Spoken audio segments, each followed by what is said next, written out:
Maintenance prédictive avec mes deux invités. Je suis avec Karl Laubry, directeur des opérations de chez Danfoss. Bonjour. Bonjour.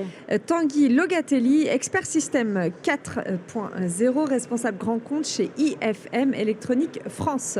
Bonjour. Bonjour à vous deux, merci d'avoir répondu présent. On va parler de ce partenariat justement autour du sujet de l'industrie 4.0. On va commencer avec vous, Tanguy. On n'a plus besoin d'éduquer les entreprises, les industries par rapport à la 4, à la 4G. Alors, on est dans une phase de quoi? De mise en place, comment ça fonctionne? Est-ce que déjà le sujet est maîtrisé? Alors, c'est un sujet qui est vaste, le sujet du 4.0 dans l'industrie. On a tendance à y mettre plein de sujets différents. Donc les industriels aujourd'hui commencent à comprendre qu'il y a un besoin de transformation, pour faire simple, donc de faire évoluer l'industrie et la production vers des usines plus intelligentes, plus connectées. Mais comme il y a aussi beaucoup de sujets, je pense que parfois pour les industriels, ça peut être un peu confus. Et notre devoir, nous, en tant qu'offreur de solutions, ça va être d'aider les industriels à être sur des sujets très pragmatiques qui vont les aider à avancer et s'améliorer. Et notamment, là, c'est le sujet d'aujourd'hui avec la société Danfoss. On les a aidés sur un sujet de maintenance conditionnelle même, pour aller après vers de la maintenance prédictive, mais donc à l'aide de solutions simples pour prendre des données des capteurs et de les transformer en données intelligentes, à l'aide notamment d'une plateforme IoT, mais Karl en parlera un petit peu après. Donc j'imagine aussi que pour les industriels, c'est aussi se référer à ce qu'on vit d'un point de vue particulier. L'évolution de la 4 à la 5 n'a pas été très probante. Donc est-ce qu'il n'y a pas une réticence aussi? Est-ce que les industries voient vraiment l'intérêt d'être sous la 4G? Est-ce que aussi il n'y a pas des problèmes d'infrastructure, de remise à plat d'un existant? Alors, c'est pas la 4G, c'est l'industrie 4.0, donc qui est vraiment une transformation de l'industrie avec des sujets différents.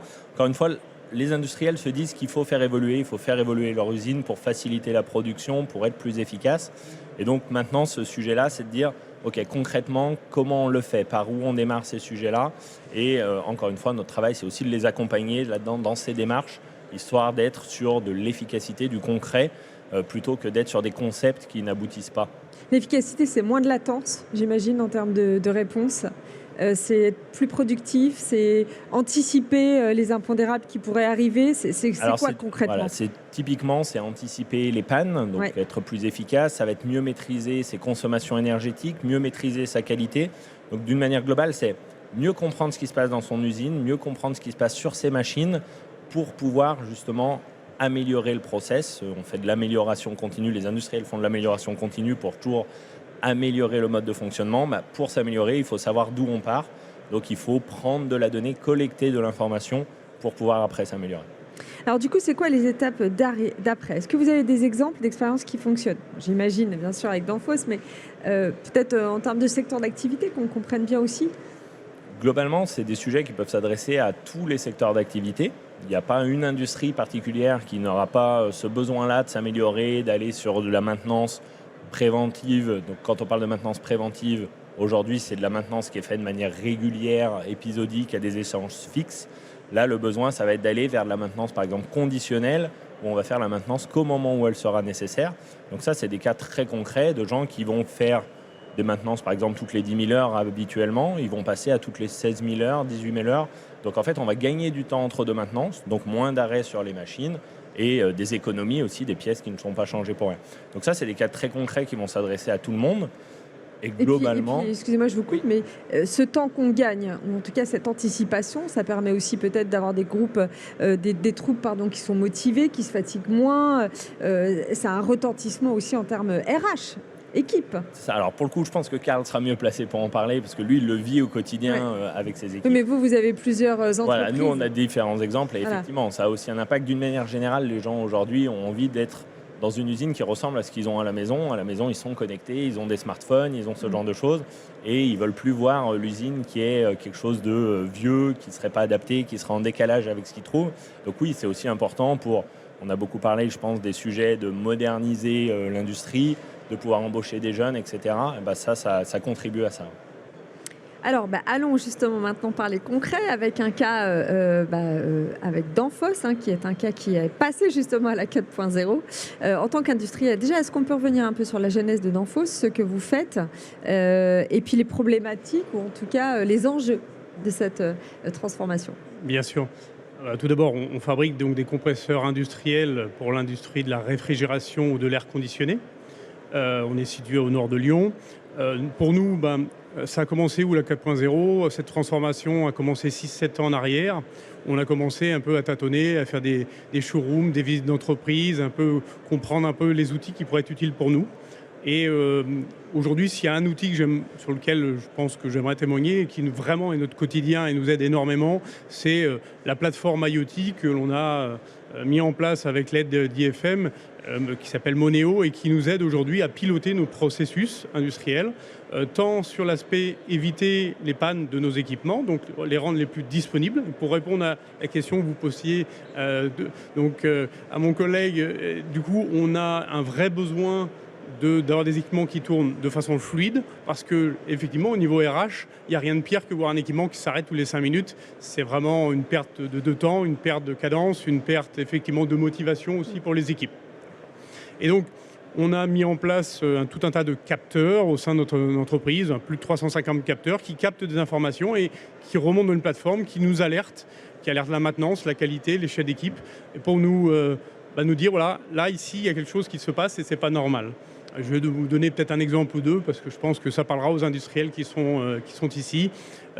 Lorsque vous avez un capteur, vous mettez en place un capteur de débit ou de pression sur un gaz comme l'hélium, pour vérifier qu'on ne gaspille pas d'hélium. L'hélium est un gaz très cher, donc c'est bien de ne pas le gaspiller. Et que vous avez une alarme, ça vous permet de réagir. Quand j'ai une alarme, ça veut dire qu'on a des fuites, on a des gaspillages, on peut réagir à cela. Et puis derrière, c'est des grosses économies potentielles pour l'entreprise. D'accord ? Donc ça, c'est un exemple où on peut éviter des gaspillages d'énergie, et ça prend beaucoup de sens aujourd'hui dans le cadre de la démarche ESG qu'ont les entreprises, pour aussi contribuer à ce que la planète reste, aussi longtemps que possible comme elle est aujourd'hui. Donc on a cet axe-là de maîtriser les gaz. On a un autre axe qui est éviter les pannes sur nos équipements, et là on va mettre des capteurs pour vérifier la vibration de pompes industrielles, de pompes à eau. On va vérifier la température de ces pompes les mêmes capteurs sont sur des extracteurs pour vérifier qu'on n'a pas un niveau de vibration anormal et que potentiellement l'équipement va arriver à casser à un moment donné. Alors, vous parliez de cette plateforme. Est-ce qu'elle est ouverte à tous? Il n'y a pas de solution propriétaire au niveau de la plateforme? On peut l'adapter, la décliner, la personnaliser Ouais, typiquement ici, on est sur un mode de fonctionnement où on va pouvoir récupérer des données, des capteurs. Alors, bien sûr, ceux qu'on fabrique aussi chez IFM, mais pas que. Donc, on va pouvoir récupérer des données d'autres fabricants en direct ou via des automates. Mais le but, c'est d'être le plus universel possible, parce que justement, un industriel dans un atelier, il n'a pas qu'une marque de machine, il n'a pas qu'une marque de capteur. Donc, l'enjeu, c'est d'être le plus universel possible pour remonter ces données-là de manière le plus simple, et d'avoir aussi la capacité à redistribuer même ces données vers d'autres outils qui en ont besoin. Donc il y a vraiment ce besoin-là d'universalité, et le but, en tout cas dans ce qu'on propose, c'est justement cette ouverture. Alors, revenons maintenant pour parler concrètement, pour ceux qui vous regardent et vous écoutent, combien ça coûte de mettre ça en place, et puis bien sûr, quel retour sur investissement? Alors combien ça coûte? Ça va dépendre de la taille de l'entreprise, bien évidemment. Dans notre cas de figure, on a un atelier à peu près de 10-12 000 mètres carrés et on a à peu près 120 machines que l'on a équipées avec plus ou moins de capteurs. On a mis ces 3 dernières années à peu près 50 000 € d'investissement par an dans le matériel, l'infrastructure et le développement aussi des compétences pour pouvoir piloter en autonomie cet outil et pouvoir rajouter des capteurs comme on le souhaite. Si on parle, ça c'est la partie coût, la partie un petit peu qu'on n'aime pas, mais il y a aussi un retour sur investissement. Le retour aujourd'hui, j'ai suffisamment d'exemples pour dire qu'on a un retour, si on choisit bien l'emplacement des capteurs sur des équipements qui sont pertinents, que ce soit des équipements uniques ou des équipements goulots, des équipements qui vont faire mal s'ils sont en panne, ou qui vont faire mal en termes de panne ou de qualité, si on ne fait pas un produit conforme. Si on place les capteurs au bon endroit, vous allez pouvoir avoir un retour sur investissement qui est inférieur à 1 an. Et j'ai un bon exemple assez récent. C'est l'an passé, à peu près à cette même époque, on avait un capteur de débit qui s'est mis en alerte sur l'hélium. Et donc, on a vu qu'on surconsommait l'hélium par rapport à notre niveau habituel. On a mis quelques semaines à trouver d'où venait le problème. Mais on a réussi à trouver d'où venait le problème. On avait un échappement sur une vanne qui échappait en extérieur, donc ça a été dur à trouver. Mais ça nous valait à peu près 4 à 5 000 euros de surcoût d'hélium par mois. Vous le ramenez à une année, c'est 40... de votre consommation, en fait. Bien sûr. Donc, c'est un surcoût de 4 à 5 000 euros, 40 à 50 000 euros par an. Vous mettez ça en vis-à-vis de l'investissement de 50 000 euros par an. Voilà un exemple parmi d'autres. Merci à tous les deux d'avoir été avec nous sur le plateau de Tech Co. Carl Lobry, directeur des opérations d'Enphos. Merci beaucoup. Et Tanguy Logatelli, expert système 4.0, responsable grand compte IFM Électronique France. Merci. Merci bien.